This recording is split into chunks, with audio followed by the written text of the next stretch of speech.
In this episode, I'm going to explain to you how I overcame my common struggle, how it wasn't easy, how it took some time, and why you gotta be willing to go through the same thing.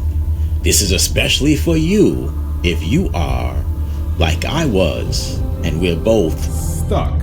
A Delaneyism that describes you if you're frustrated because your results do not match your talents and abilities. You, my friend, are stuck if you know what you want. You know what to do to get what you want. And you have what it takes to get what you want.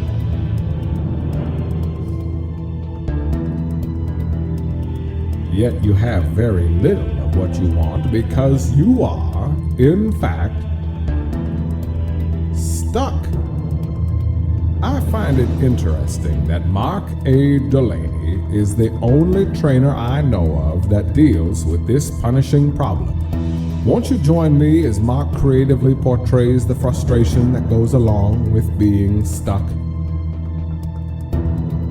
Ladies and gentlemen, boys and girls, it's been 7 weeks since I produced my last podcast episode, and I am not proud of that. This was supposed to be a weekly thing, but the interesting thing about success is it takes many detours. You go around many mountains, you go down a ton of valleys, and I've been through all that the last 7 weeks.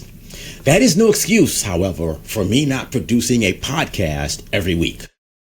And I am committing that I will do it from this day on. Every week on Thursday, I'm going to publish a podcast episode.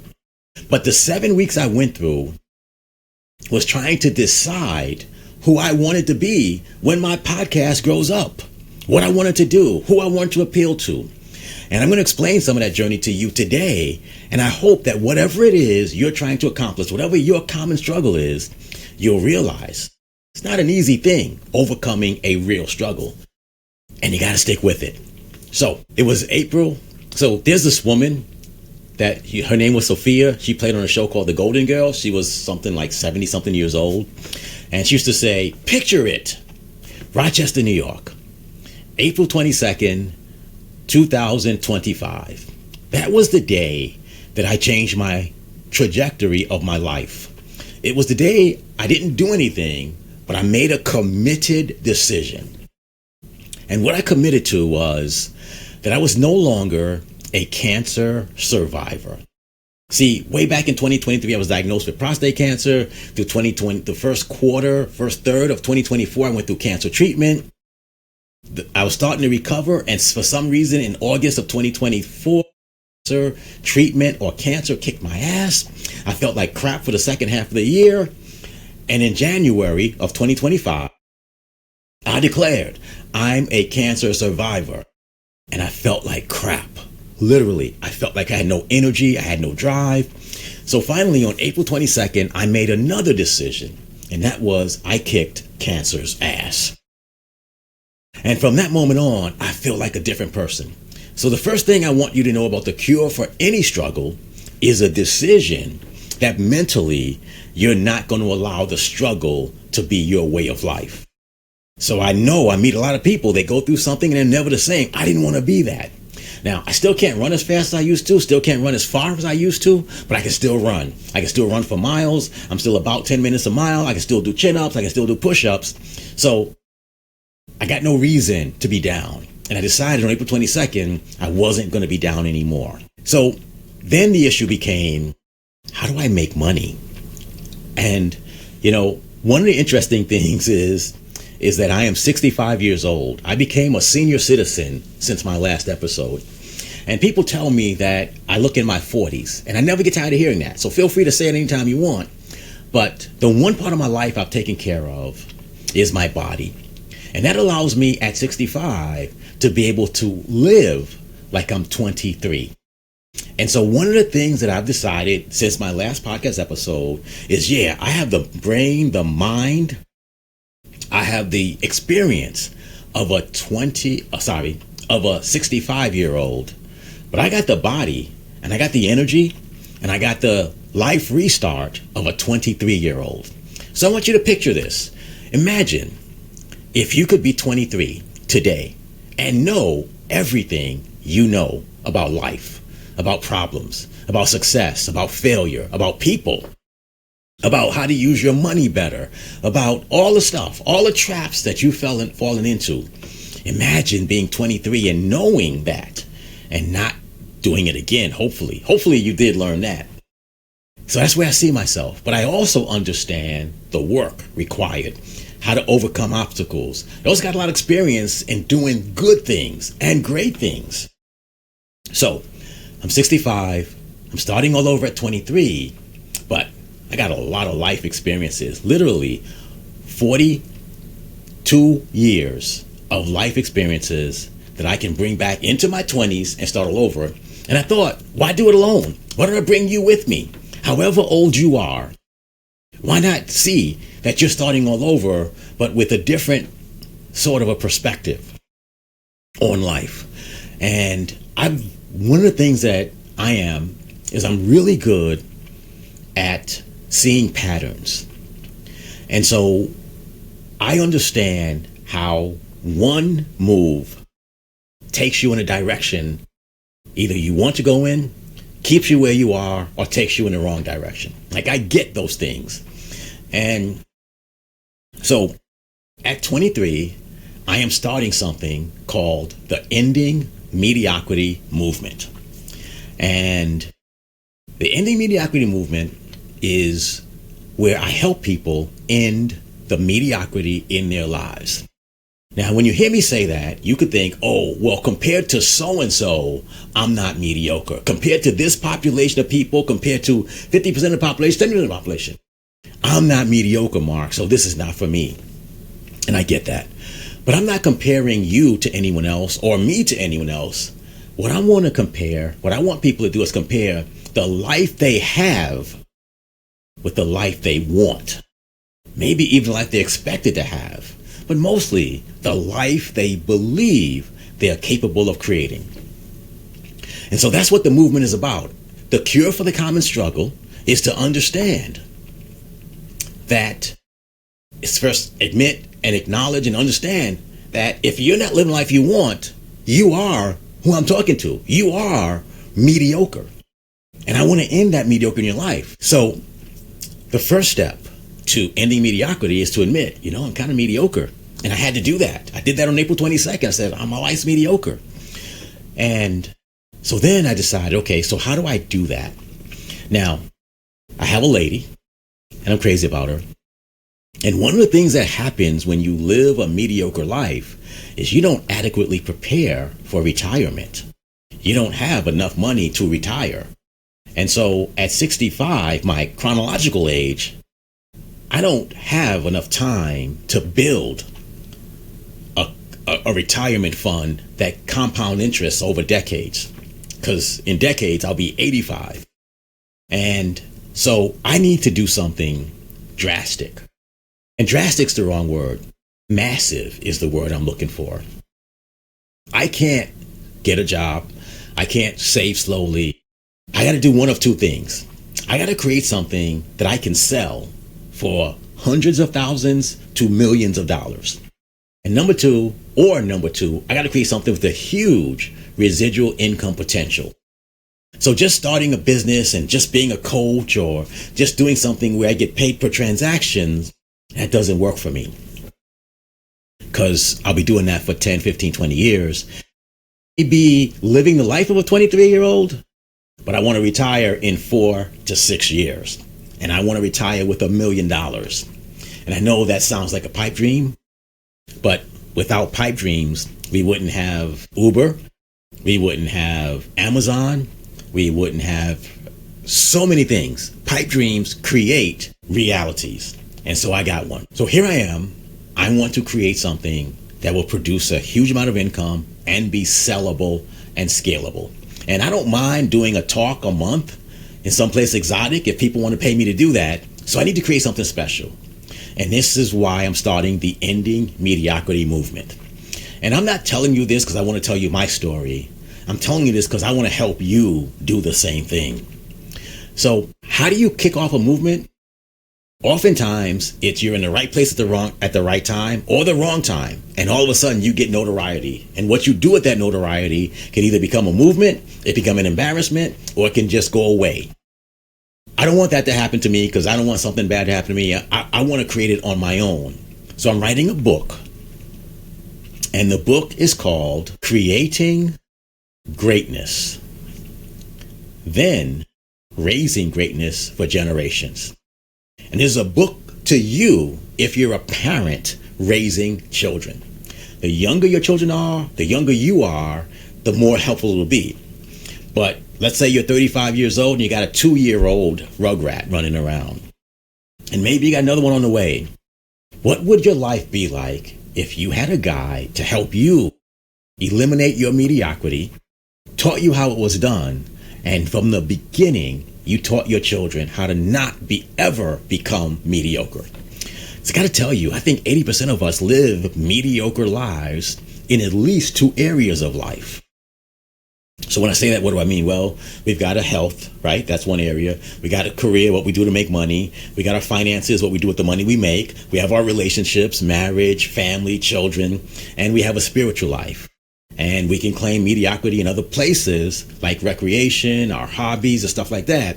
But ultimately, almost everyone is mediocre in an area or 2 or 3 or 4 of our lives. For me, health, my physical presence, no mediocrity there. But a lot of the rest of my life has been mediocre, and I'm committed to ending it. And I'm going to do it by creating a movement called the Ending Mediocrity Movement. And a tenet of that is a book called Creating Greatness and Raising Greatness for Generations. And it's going to be a great book. And I would like to invite you to watch me write it, to watch me create it, because there may be a book in you, or the content is what you need. And it's free. All you have to do is go to theschoolofexecution.com. Or, send me a message if you have my contact information. But the schoolofexecution.com is completely free. There's no obligation. There's no anything. Well, sorry, there is one bit of obligation. You have to actively participate. I don't want to have 1,000 people and only 25 of you are participating. So every month, maybe every week in the beginning, somebody's not active. They're not, watching the content. They're not commenting. They're not answering questions. I'm going to go back and kick them out because I'd rather have 50 people engaged than 150 people and nobody's engaged. So your only cost to join the School of Execution is your participation. I want your feedback.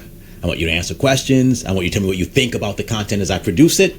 Who knows? Maybe you can even be a case study. But to participate in the program is free. Just visit the School of Execution. And so the book I'm writing and the courses and all the stuff that's going to come with it afterwards are all about how did you and how did I become mediocre? Like mediocre results are the result of mediocre choices, actions, and words. So if you and I make choices to go left when we should have gone right, we're going to live a mediocre life, maybe even worse. If you and I know, hey, I'm supposed to do A, B, and C today, I do A, I get tired, I don't do B and C, well then, you and I are going to live a mediocre life. If we're in a relationship and there's not a single person who doesn't know how to be loving. Do you know how I know that? Because we got someone to love us at one time. And then once they started loving us, we probably stopped doing it. So if we go back to, we want a mediocre relationship, stop being loving. Stop doing what you did to win the person's love. With our money, everybody knows they should be on a budget. Are you on a budget? Most people aren't. That's why they have mediocre finances. When it comes to our career, we should never stop learning, never stop reaching, never stop considering our possibilities, or else we'll end up in a mediocre job we hate with a mediocre salary. And then that contributes to why we're not as loving, which contributes to why we flop our butts on in front of a television every evening, eat everything in sight, drink, smoke, whatever it is. This is becoming the normal. So this is being recorded the Thursday after Thanksgiving. And what I want to talk to you about right now is culture. Because one of the reasons so many more people are becoming mediocre. So my mom's 85 years old, and she watches this TV show called Gunsmoke. And sometimes I sit with her and I watch it. I heard a speaker named Alex Hormozy say, we are not as strong as our parents were, and they are not as strong as our grandparents, and so on and so on. I look at Gunsmoke, and they had no running water. They had no, flushable toilets. They had no automobiles. There was a trains. But can you imagine life without sinks and running water, without paved sidewalks, without cars and automobiles and buses and trains and planes? And if you wanted to travel across the country, you had to take I said trains, but you had to take a train, but there was no plane. And then you had back then Native Americans who, thought you were taking their land, so they were ready to kill you and steal your stuff. And you get the idea, right? Those people would kick our asses today because they're just naturally stronger. They don't. When I was a kid, I was the remote control. And my father and my mother had things that they were for their parents. And so today, it is easier than ever to outperform the masses if you just stick with it. Because most people try something once or twice and they quit, which is how they create mediocrity. So I am talking to you and I am challenging you. If you want to create greatness in yourself, model it for your children. Don't let them feel like like it's their right to scroll phones and watch television all day. You stop doing it first, but then you can get them to do it. And you're going to meet a lot of resistance. Now, you think I'm talking about your children, don't you? No, I'm talking about you. You're the one that's going to be resistant to this change. Bottom line, I'm dragging you back to thinking and pretending that you're 23. And I'm going to teach you how not to make the mistakes you did then, because you already know some of those mistakes. I want to be your guide and your drill sergeant and the productive pain in the ass you may not have known you needed to get you to do those things. Because I believe, and if you listen to previous episodes, you kind of have some framing, but you and I have infinite potential. Unfortunately, it's raw. And like an egg, and more not like an egg because you boil an egg that's pretty quickly, but more like a slow cooker. Only we're not doing it over hours, we're doing it over weeks. If you did the same thing every day to make your life better, and no matter what happens, you did it again tomorrow, and you did it the next day, and you did it for months, you'd become really good at that thing. And when you become good at that thing, then you just improved an area of your life. And you can keep getting better at that, but now you start getting better at something else. So I've got this thing. It's going to be in my book. You're going to learn more about it in my program called The Power of 200. I'm going to tell you, if you come into my program, I'm going to show you how the power of 200 is going to change every area of your life. It's going to change your body. It's going to change your skills. It's going to change your money. And it's going to change your relationships, all in positive ways. That's a promise I make you if you join the Ending Mediocrity Movement by going to the School of Execution.com. Because execution is the key to success. It's the cure for the common struggle. It's everything that's missing from your life is simply execution. You want a better body, it's about execution. You want a better career or job, it's about execution. Now, the better body you have 100% control over because it's your body. The better job, you're going to have to do some marketing and some selling and some interviewing. You want a better relationship? It's about execution. All you got to do is convince one or two kids, one typical husband or wife and two kids, and you can have a phenomenal loving family. And if you want to build more wealth, it's about executing with your money. Stop buying everything that looks good. Stop believing all the commercials that you're entitled to this. So I want to give you one example, and then maybe we'll bring this episode to an end about why our parents would do so much better in today's world with their mindset than you and I would. It's called culture. Culture is against you. Today, entrepreneurs, businesses, and everyone wants your money. They want your time and your attention so they can make money. Ladies, if you're an attractive woman, men want your body. Guys, if you're an attractive man, women want your body. Everybody, culture today wants what you have. Let me repeat that. Culture today wants everything you have. Your money, your time, your attention, your clicks, your viewing time, because they make money. And so I told you earlier, this is being recorded exactly 1 week after Thanksgiving. And so what happens on Thanksgiving? We are thankful for the bounty that we have, the freedom we have, Thanksgiving. Then on Friday, it's Black Friday, where you're an idiot if you don't go out and spend a whole bunch of money getting ready for Christmas.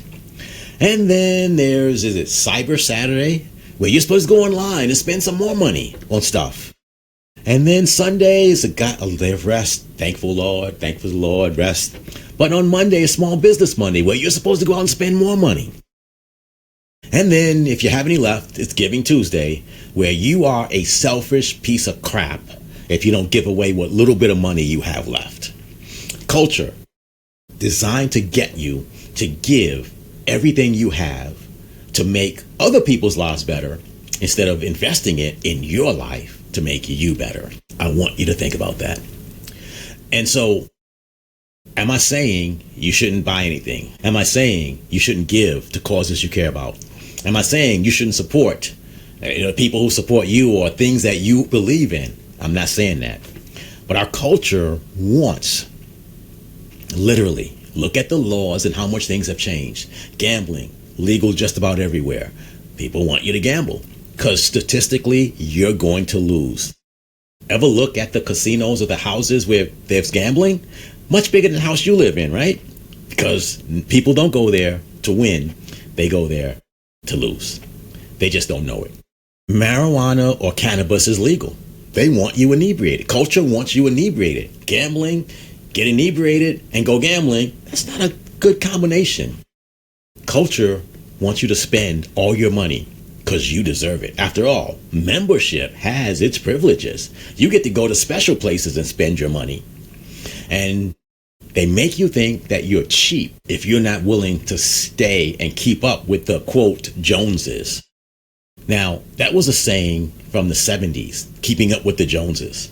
I've not heard that in decades because you're supposed to keep up with the Joneses. It's implied. So to say, I'm not keeping up with the Joneses, you get the idea what I'm saying. The whole point that I'm making to you is culture in today is designed to get you to take everything you've been working for and help other people create the lives they want to live. Ending Mediocrity, the book I'm writing, the Cure for the Common Struggle podcast, is about getting you to invest your time, your attention, your money, your talents, your skills, and everything you have into creating life you want to live. And a part of it is getting other people, it's funny, to invest in you because you are going to offer them something that's of value to them. You just got to figure out what your thing is. I figured out mine. Ending mediocrity and helping people create greatness. Then create greatness for generations and their children. Generation after generation. And I'm excited because I'm kicking off this journey. I'm excited to bring you along with me. And I invite you, visit theschoolofexecution.com. Join. It's completely free. No trial, no credit card required. But the only cost is your participation. This brings me to the end of, I think this is episode 13 or 12, or it's one of them. of The Cure for the Common Struggle, and I will be regular. Every week. I will produce an episode of my podcast, sharing with you my progress, the things that I've learned, and all stuff like that. So that's what I got for you today. I'm excited. I'm glad you're here. I can't wait to see what we all create together. All I can say is, wow. I told you Mark was unique in his approach. You will never get what you want as long as you are stuck. Is this your time to get unstuck?